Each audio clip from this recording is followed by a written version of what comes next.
ਨਵਾਜ਼ ਸ਼ਰੀਫ ਤੇ ਉਹਨਾਂ ਦੀ party leadership ਸਮੇਤ ਮੁਸਲਿਮ ਲੀਗ ਨਵਾਜ਼ ਦੀ ਸੈਂਟਰਲ ਐਗਜ਼ੈਕਟਿਵ ਤੇ ਸੈਂਟਰਲ ਵਰਕਿੰਗ ਕਮੇਟੀਆਂ ਵਿੱਚ ਬੈਠਣ ਵਾਲੇ तमाम ਸਿਆਸਤਦਾਨਾਂ ਦੇ ਖਿਲਾਫ ਗੱਦਾਰੀ ਦਾ ਮੁਕੱਦਮਾ ਦਰਜ ਕਰ ਲਿਆ ਗਿਆ ਹੈ।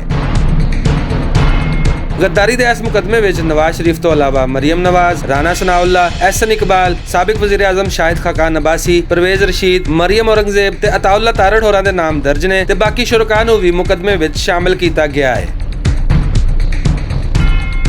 गद्दारी का यह मुकदमा थाना शाहदरा विच बदर रशीद नामी एक शहरी ने दर्ज करवाया है ते हुण तुहानूं इस आम शहरी की तफसील भी दस देने आ।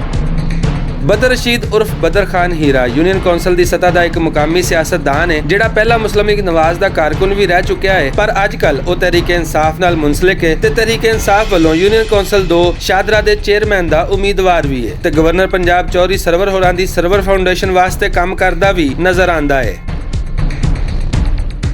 साबिक वज़ीर आज़म ते उन्हां दे साथियां उत्ते गद्दारी दा मुकदमा दर्ज होण दी खबर एक सियासी पहुंचाल दी तरह हर तबके नूं हिला गई है ते हर अहम शख्सियत वल्लों इहदे उत्ते तबसरा कीता जा रहा है। उत्तों जल्दी उत्ते तेल इस गल ने पा दिता कि इन्हां मीटिंगां विच वज़ीर आज़म आज़ाद कश्मीर भी बैठे सन ते लिहाजा हुण इह गद्दारी दा मुकदमा उन्हां उत्ते भी दर्ज हो चुकिया है।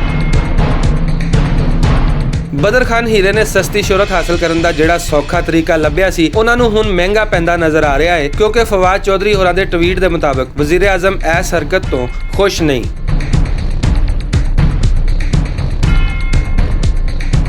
वफाकी वज़ीर फवाद चौधरी होरां ने इस मुकदमे के उत्ते रद्द-ए-अमल देंदियां होइयां सोशल मीडिया उत्ते आख्या है कि तहरीके इंसाफ इस तरह की मुकदमाबाजी के उत्ते यकीन नहीं रखती ते ओपोजिशन दीयां चालां तो बाद सियासी शतरंज की इस बाजी विच हुकूमती चाल अजे बाकी है ते नून लीग हुण अपने प्यादे बचाण वल तवज्जो देवे। यानी फवाद चौधरी होरां दे बयान के मुताबिक हुकूमत का इस मुकदमे नाल कोई ताल्लुक नहीं ते हुकूमत हुण ओपोजिशन नूं कमजोर करन लई मुकदमाबाजी नहीं करेगी, बल्कि ओपोजिशन के मजीद रुकने असैंबली अपने नाल मिलाण दा मनसूबा रखदी है।